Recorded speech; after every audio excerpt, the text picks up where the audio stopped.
여러분들 혹시 머리 검은 짐승 거두지 말라는 말 알고 계신가요? 저는 어릴 때부터 듣고 자라서 그런가 이 말이 참 싫더라고요. 근데 제가 이 말을 쓰게 되는 계기가 찾아왔습니다.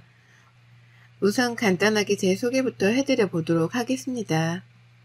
저는 무난동료 외동딸로 엄마 아빠의 사랑을 듬뿍 받고 자랐습니다. 사는 곳은 경상남도 쪽에 살고 있고요. 친구들이 이렇게 사연 보내는 곳이 있다고 해서 저도 한번 제 이야기를 들려드리고 싶어서 이렇게 사연을 보내게 되었습니다. 저는 지금 30대 중반으로 가고 있는 평범한 여성입니다. 저에게는 10년 동안 사귄 남자친구가 있는데요. 대학교 때 CC로 만난 저희는 오랫동안 만나왔고 남자친구가 군대를 갔을 때 또 취업으로 힘들 때에도 다 함께하고 동고동락한 사이라고 할 수 있습니다. 뭔가 연인에서는 없을 정도의 끈끈한 정이 있는데요. 저는 엄마 아빠가 오랫동안 자영업을 해오셨는데 이제 나이가 어느 정도 있으셔서 제가 도맡아서 2호점을 운영하고 있어요. 1호점은 엄마 아빠가 하고 계시는데 원래 1, 2호점 두 분 다 하시다가 너무 힘들어 하셔서 제가 맡아서 운영하고 있습니다. 워낙 오래한 곳이기도 하고 배송 서비스도 시작하는 바람에 운영이 굉장히 잘 돼 바쁜 나날들을 보내고 있죠. 남자친구는 3년 동안 공무원 시험을 준비하다가 이번에 또 떨어지게 되면서 그냥 일반 회사에 들어간 직장인이고요. 저희 둘은 코로나 때문에 결혼식을 아직 못 올리고 함께 살고 있는데요. 처음에는 동거할 계획은 없었지만 코로나 탓에 결혼식이 미뤄지면서 내년 봄으로 식장을 다시 예약하고 지금은 함께 살고 있는 사이랍니다. 근데 남자친구와 지낼수록 아니 애랑이와 지낼수록 자꾸만 우리가 결혼해서 잘 살 수 있을까 하는 의문이 듭니다. 그 의문은 애비 시댁 때문인데요. 오래 사귀었지만 서로 너무 어릴 때 만나서 그런가 부모님을 굉장히 늦게 뵌 편이기도 하고 애랑이한테 들어서 대충 애비 시댁의 성격은 알고 있었지만 실제로 뵈니 생각보다 더 심한 시어머니의 간섭에 이 결혼 과연 진행시켜도 될까 하는 마음이 들었습니다. 그럴 때마다 저희 부모님은 늘 네가 가장 행복한 게 중요하다라고 하셨기 때문에 가끔 결혼을 그만두고 싶을 때도 많았는데요. 하지만 남자친구만큼 저를 많이 이해해주는 사람도 없고 가장 순수할 때 만났던 사이라 사실 또 내가 이런 사람과 헤어져서 다른 사람과 결혼을 할 수 있을까도 생각하게 돼 지금까지 만나왔던 것 같습니다. 근데 언제부터인지 시댁에서 저에게 은근슬쩍 여러 일들을 자꾸만 해달라고 하시는 거예요. 그 첫 번째 이야기가 바로 시어머니의 조카라고 해야 할까요? 조카가 이번에 취업을 하고 싶고 크게 자영업을 운영하고 싶다고 하니 저희 가게에서 일하게 해달라고 하는 거예요. 일하는 거 문제가 되진 않지만 사실 젊은 사람이 일하기에는 그만두는 분들도 많고 또 그분이 원하는 건 카페 및 레스토랑 운영인데 저희 집은 그냥 일반 식당이기 때문에 사실 뭘 배워갈 건 없거든요. 근데 자꾸만 부탁을 하셔서 아마 일하기 힘들 거다. 그래도 괜찮으시냐 물어보니 시모는 괜찮다며 당장 내일부터 나가라고 하겠다고 하더라고요. 알겠다고 하고 첫날 일을 알려주는데 그 조카의 자세가 누가 봐도 꼭 사장 노릇을 하러 온 것처럼 직원들한테 행동을 하더라고요. 단순히 그것만 하면 되는데 저희 식당에는 오래 일하신 직원분들이 대부분이에요. 엄마 아빠랑 함께 거의 10년 넘게 근무해 오셨기 때문에 아무리 제가 운영한다고 하더라도 그분들을 더 존중하는 편인데요. 근데 조카가 자꾸만 출근하면 사장 노릇을 한다는 거예요. 자기도 직원으로 일을 배우러 온 사람이면서 직원들에게 내가 누군지 알아요? 저는 그냥 돈 때문에 일하러 온 게 아니라 배우러 온 거예요. 그러니까 이건 이모님이 하셔야죠. 하면서 계속 그런다고 하길래 한 직원이 조금 많이 서운했는지 그만두고 싶다고 하더라고요. 저희 엄마 아빠가 그걸 하시고 다시 1호점으로 출근하라고 해서 그 문제는 해결이 됐지만 너무 그런 식으로 행동해 제가 시모한테 이야기를 했습니다. 어머님, 혜영이가 자꾸만 출근해서 직원들한테 사장 노릇을 하는데 이러면 일을 못할 것 같아요. 예, 그럼 당연히 그 직원들보다 혜영이가 높잖니. 어머님, 그런 말씀이 어딨어요. 누가 높고 그런 게 없어요. 저희는 그냥 다 같이 일하는 사람들인 거예요. 하여튼 자꾸 이러면 저 같이 일 못하니까 그런 줄 아세요? 하고 저도 기분이 나빠 전화를 끊었습니다. 그러고 한 달도 안 돼서 그냥 월급 주고 이 정도면 됐다고 다른 데 가서도 일해보라고 내보냈습니다. 그리고 애랑이한테 시어머니가 이런 부탁 이제 하지 말라고 하라고 단단히 이야기를 해두었는데요. 이게 바로 제가 시댁에서 겪은 정말 어이없는 일이에요. 근데 이것만 들어도 많은 분들이 헉 하시는데 사실 오늘 사연 보내드린 이야기는 바로 그 다음번에 발생한 일인데요. 저희 엄마가 오랫동안 당뇨진환을 앓아오셨는데 그동안 관리하느라 괜찮으셨거든요. 근데 더 관리가 필요할 것 같다는 병원의 상담으로 인해 1호점을 엄마 아빠가 잠시 쉬고 싶다고 말해 저보고 둘 다 관리해보라고 하더라고요. 처음에는 조금 그랬지만 그래도 엄마가 빨리 낫길 바라는 마음에서 직원도 한두 명 정도 더 고용하고 본격적으로 제가 운영을 시작했죠. 생각보다 어렵지 않아서 더 열심히 했습니다. 근데 성수기철이 되면서 손님들이 급격하게 늘어나면서 혼자 운영 관리가 너무 힘들 것 같은 거예요. 그래서 어떻게 해야 하던 찰나에 시어머니가 이 소식을 또 어디서 들었는지 그럼 자기가 2호점을 한번 운영해보겠다고 하시더라고요. 처음에는 안 된다. 애랑이한테도 그건 안 된다. 뭐하러 그러냐. 일도 안 해보신 분이라고 했는데 계속 전화로 저를 설득해서 엄마 아빠 거니까 제가 물어보고 말씀드리겠다고 했습니다. 엄마 아빠한테 물어보니 오랫동안도 아니고 잠깐이고 또 가족이니까 더 잘해주지 않겠냐면서 월급은 더 많이 챙겨주라면서 이야기를 먼저 해주셔서 시어머니한테 알겠다고 했습니다. 그 이후 저는 1호점, 시어머니는 2호점에서 근무를 하게 되었는데요. 생각보다 2호점 매출이 많이 올라가고 시어머니가 손님들을 상대로 굉장히 잘하더라고요. 괜히 제가 시자 들어간다고 오해했나 싶기도 하더라고요. 열심히 하시는 만큼 저도 두둑히 어머님 용돈이랑 월급도 챙겨드리고 계시는 동안 부족함 없이 해드렸다고 생각했습니다. 근데 엄마 아빠가 이제 복귀하시면서 제가 다시 2호점으로 가면서 시어머니도 곧 그만둬야 하는 상황이었는데요. 또 열심히 하시는 모습을 보니 바로 그만두라고 하기가 그럴 것 같아 우선은 제가 2호점으로 복귀할 때까지 어머님한테 점포를 맡겨두었습니다. 매출도 오르고 하니 저도 어머니께 굉장히 감사하더라고요. 자기 일처럼 또 해주시는 모습에 감사드리기도 하고요. 그리고 엄마 아빠는 한두 달 정도 뒤에 바로 복귀를 하셨고 시어머니에게도 이 소식과 함께 이제 그만 쉬어도 되신다고 제가 왔다 갔다 하겠다고 말씀드렸는데도 불구하고 자꾸만 더 일하고 싶다는 생각을 내비치더라고요.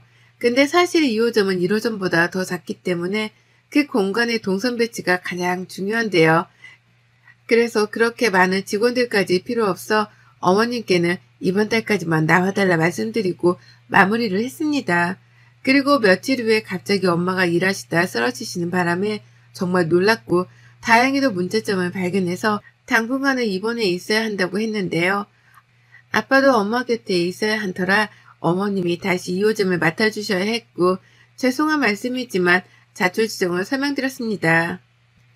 그 뒤로 엄마 아빠는 생각보다 퇴원이 늦어지게 되기도 하고 당분간은 좀 쉬시고 싶다고 해서 제가 운영을 본격적으로 하기 시작했습니다. 둘 다 매출도 많이 오르고 어머님도 일이 재밌다고 하시더라고요. 근데 언제부터인가 어머님의 태도가 조금은 달라지기 시작했어요. 제가 전화를 드려도 묵묵부답에 일은 열심히 하는 것 같은데 직원들 이야기 들어보면 꼭 갑질하는 사람 같다면서 그런 얘기가 많더라고요. 근데 사실 시어머니가 될 분한테 이런 걸로 뭐라 하는 것도 사실 굉장히 어려운 일이잖아요. 저도 간섭하기 싫지만 시어머니 행동이 자꾸만 달라지니 더 이상 일을 같이 하면 안 되겠다라는 생각이 들기까지 하더라고요. 그래서 이제는 그냥 힘들어도 두 곳 제가 운영해야겠다 싶어서 가게로 찾아갔는데 제가 알던 매장과는 다른 분위기가 되어 있더라고요. 도대체 이게 무슨 일인가 싶어서 어머니께 말씀드렸죠. 어머님, 이게 도대체 뭐예요? 저한테도 말씀 안 하시고 이렇게 메뉴판을 짜시면 안 되잖아요. 아, 뭐 어때? 이러니까 더 잘 나가. 네가 뭘 몰라서 그래. 저희 아빠 엄마가 가게를 운영하시는 원칙이 있어서 지금까지 그 원칙을 지켜왔던 건데 그런 쿠닥다리 이제는 필요 없어. 예? 그게 무슨 말씀이세요? 구닥다리라니요. 아니 매장 운영 방식도 조금씩은 바꿔야 뭐가 되지 안 그러니? 지금은 내가 맡고 있으니 내가 한번 해볼게. 하며 적반하장으로 나오더라고요. 이대로는 안 되겠다 싶어 어머님께 확실하게 메뉴를 알려드렸지만 그래도 자꾸만 어긋나는 탓에 어머니께 이번 달까지만 하고 이제 쉬셔도 되실 것 같다 말씀을 드렸습니다. 그랬더니 갑자기 노발대발하면서 저에게 막말을 퍼붓더라고요. 네가 잘나면 얼마나 잘났냐면서 남이 운영하는 것도 못하게 방해를 한다? 그게 말이 되냐? 이러면서 계속 폭탄반응을 하더라고요. 그래도 사업에서는 당연히 뺄 때는 빼주고 갈 때는 가야 하기 때문에 확실하게 이야기를 해두었습니다. 근데 정말 제가 생각하지 못한 일이 일어나게 되었습니다. 그 일은 아직도 제가 정말 손이 덜덜 떨려서 할 말이 없는데요. 갑자기 친구가 전화가 오더니 카톡을 확인해 보라고 하더라고요. 근데 그 카톡을 보니 당근마켓 중고나라 등에 저희 집 음식들이 올라와 있더라고요. 이틀만 판매한다면서요. 근데 라벨을 가리려고 한 것 같지만 딱 봐도 저희 거거든요. 아무리 가려도 그 용기를 보면 저는 알기도 하고 거기 댓글도 어디인지 다 알 만큼 저희 가게 거라 정말 누가 도대체 이런 일을 했는지 한두 개면 손님이 팔았다고 치지만 저렇게 수십 개 넘는 건 정말 단체 주문밖에 없어요. 도대체 이게 내가 팔지도 않은 걸 어떻게 떠올라 다니지 싶어서 직접 올린 사람한테 쪽지를 보내서 누구시냐, 저희 가게에서는 이런 거 판 적이 없다 하니까 갑자기 잠수를 타대요. 그래서 그걸 사신 분의 연락처를 알아내 전화를 걸었습니다. 여보세요? 안녕하세요. 저희는 땡땡 가게인데요. 지금 이게 저희 제품인데 저희는 인터넷이나 중고나라 등에서 판매를 안 하는데 혹시 어떻게 사셨나 해서요. 정말요? 저한테는 거기서 일하시는 점장님이신데 코로나 때문에 이렇게 판매하는 거라고 하시길래 저는 믿고 샀죠. 아, 제품은 저에게 맞습니다. 근데 혹시 직거래를 하셨어요? 네. 그럼 직거래할 때 혹시 어떤 분이 나오셨나요? 나이가 좀 있으신 아줌마 분이시던데. 파마머리요? 네. 네, 알겠습니다. 감사합니다. 제품은 저희 거니 걱정 안 하고 드셔도 돼요. 중고나라도 마찬가지로 그러길래 경찰에 신고해야겠다 싶어서 신고하고 기다리고 있었어요. 분명 직원들은 아니더니 도대체 어떻게 찍어가는 건가 싶었거든요. 그렇게 경찰에 의뢰하고 나서 찾아낸 정보에 의하면 정말 아직도 손발이 부들부들 떨려요. 그런 곳을 팔았던 주인공은 바로 저희 어머님이셨어요. 어머님은 지금까지 저희 가게에서 일하면서 뒤에서 야금야금 반찬부터 게장까지 다 포장해 직접 가져다 드리기도 하고 판매하신 기록이 나오더라고요. 경찰에서 IP 추적 주소를 보니 어머님 동네더라고요. 그냥 말씀드리면 저한테 노발대발 할 것 같아 바로 그 증거들을 가지고 어머님 내로 쳐들어갔습니다. 가지고 온 종이들을 하나씩 나열하면서 어머님의 만행을 다 까발려 드렸죠. 어머님은 끝까지 자기가 아니라고 잡아댔으며 제가 일부러 그 사려는 분에게 그분에게 문자를 보내달라고 남기고 왔었거든요. 근데 당연히 어머님이 판매하셨으니 어머님한테 문자가 오겠죠? 그 문자 보고 제가 완전 예비시댁 가서 깽판을 쳤어요. 그 수익을 그럼 다 어떻게 하셨냐? 이건 명백한 사기라고 난리치니 갑자기 저한테 하신다는 말이. 무슨 사기? 너 말 이상하게 한다? 그냥 너무 맛있다길래 배송도 되냐고 해서 내가 보내준 것 뿐이야. 그럼 그 돈을 저한테 주시거나 매출에 찍으셔야 하는데 안 그러셨잖아요. 그게 말이 돼요? 야, 너는 이 시애미가 그렇게 돈 가진 게 아깝냐? 그럼 니네가 생업이라도 좀 주던가. 하면서 오히려 적반하장으로 나왔습니다. 이대로는 안 되겠다 싶어서 더 증거를 모으기로 하고 이제는 다시 한번 그랬을 시에는 아주 깽판을 치려고 했습니다. 또 다른 문제를 일으킨 건 없는지 2호점에 가서 상황을 보았더니 만들어둔 게장을 매일 그렇게 어디로 가져가는지 만들었는데도 많이도 뒤로 빼돌려 놓으셨더라고요. 그걸 보는데 이대로 더 이상은 안 될 것 같아 저희 가게에서 가장 맛있는 새우장을 들고 시댁으로 출동했습니다. 어머님이 문을 열자마자 들어가서 고래고래 소리를 지르면서 새우장을 어머님 쪽으로 다 던져버렸습니다. 제가 더 충격적인 사실을 알게 된 건 바로 그때였는데요. 어머님이 바로 저희 엄마 아빠 가게를 탐내고 계셨더라고요. 그래서 자꾸만 자기가 운영해보겠다고 한 거고 그거를 위해서 준비했다는 거예요. 정말 이 이야기가 소름 아닌가요? 저는 정말 이럴 줄은 꿈에도 상상 못했거든요. 그래서 시댁으로 달려갔더니 새우장을 뒤집어 쓰도록 집안 곳곳에 뿌리고 어머님께도 아예 새우장을 전부 다 뿌려드렸어요. 그뿐만이 아니라 집안 곳곳을 돌아다니면서 냄새가 다 배일 수 있도록 새우장을 뿌리고 어머님 얼굴에도 또 뿌렸어요. 그리고는 한마디 드렸어요. 어머님, 진짜 어머님의 자격도 시어머니의 자격도 아무것도 없는 거 아세요? 저희 엄마 아빠가 일군 가게를 그냥 낼름 하려고 하셨어요? 그게 말이 된다고 생각하세요? 왜요? 지금 바닥에 떨어진 것도 한번 주워서 팔아보세요. 뭐가 말이 안 되는데 내가 거기서 그래도 몇 개월을 일했는데. 일은 안 하고 주방에 피해는 많이 주고 아예 제품들을 다 뒤로 빼돌려서 팔고 이게 사기꾼이 아니고 뭐세요? 뭐? 사기꾼? 너 아주 가정교육을 어떻게 받은 거니? 이렇게 뻔뻔하게 나오실 줄 알고 저 벌써 소송할 거 다 준비했으니 준비하세요. 돈 좀 두둑혀. 제가 보기엔 저희 제품 팔아서 돈 많이 버신 것 같은데요. 야! 하길래 저도 같이. 왜? 제가 어머님 그거 판매할 때 얼마 정도 버셨는지 모를 것 같아요. 제가 봐도 정말 200~300개는 팔았더라고요.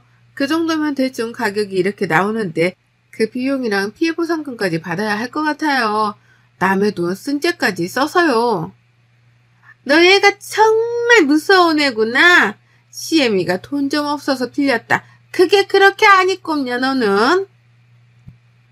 안 입고 온 게 아니라 상식적으로 남의 제품을 말도 없이 뒤에서 파는 게 맞다고 생각하세요? 아니 그게 잘못되었는데. 그럼 판매한 금액 전부 다 주세요. 뭐하러? 내가 판 건데. 라며 뻔뻔하게 나오셨고 아무래도 말로는 안 될 것 같아 법으로 해결한다고 했습니다. 그 뒤로 남자친구 애랑이에게 이별을 고했고요. 애랑이는 울며불며 저에게 매달리지만 저는 얼굴조차 보고 싶지가 않더라고요. 또 집 때문에 혼인신고는 벌써 한 상태라 졸지에 이혼녀가 되어야겠지만 도저히 어머님은 용서할 수가 없더라고요. 그 뒤로 소송을 저는 시작했습니다. 어머님과 애비 남편이었죠. 저보고 너무한다 했지만 저는 아랑곳 하지 않고 준비했습니다. 지금까지 저희 물건으로 뒤로 돈 번 것부터 시작해서 저 몰래 저희 엄마 아빠 가게를 탐내었던 것들을 전부 다 소송에 이야기하기로 했고 어머님은 끝까지 인정 안 하시더라고요. 가장 비싼 변호사로 끝까지 밀어붙이니 그때 저보고 독한 년이라고 침을 탁 뱉으시더라고요. 그래서 저도 똑같이 어머님한테 침을 뱉어드렸어요. 아이고 그렇게 하시면 제가 무서울 줄 아셨어요? 천만에 만만이네요. 정말 어머님만 침 뱉고 욕할 줄 아신다고 생각하세요? 너무 바보 같은 생각 아니에요? 눈에는 눈, 이에는 이 하는 것처럼 정말 끝까지 밀어붙이니 어머님이 이제서야 저희 집으로 찾아와 싹싹 비네요. 그래서 제가 한마디 해줬죠. 왜요? 눈에 뵈는 게 없어서 저한테 난리치더니 돈 더 많이 낼까봐 이제 와서 합의요? 어림없죠 진짜. 애기야 진짜 미안하다. 내가 그때는 돈이 필요해서 잠깐 미쳤었나봐. 그럼 계속 미친 채로 사세요. 저는 멈출 생각 없으니까요. 아, 멈추는 걸 원하시면 꿀꿀 싹싹 비세요. 그럼 한번 생각 정도는 생각이라도 해보죠. 너 이렇게 독한 애였니? 어머님, 제가 독한 사람이면 어머님은 악마예요. 합의금 얘기하자 자기가 지금까지 챙긴 수익금도 다 주겠다고 해서 제가 원하는 만큼 비용을 받았습니다. 그 뒤로 저희 집에 있던 애랑이 짐은 전부 다 한 트럭에서 보내고 합의이혼하고 다시 저의 일상으로 돌아왔습니다. 그리고 애비신랑과 시어머니가 될 뻔한 분은 어떻게 된지 아세요? 지금 집이 경매로 넘어간 상황이라고 합니다. 알고 봤더니 어머님이 주식에 미쳐 돈을 다 끌어다 썼는데 이번에는 대출도 여러 군데서 받아서 그 주식에 다 투자했다고 해요. 그래서 그렇게 돈이 필요한 거였고 뒷거래로 저희 제품들도 가져다 판 거죠. 정말 생각하기도 싫었던 한 해인 만큼 제가 원하는 합의금 받고 이제 발 뻗고 자려고 합니다. 이래서 머리끈 짐승은 거두는 게 힘들다더니 바로 이런 말이 아닐까 싶습니다.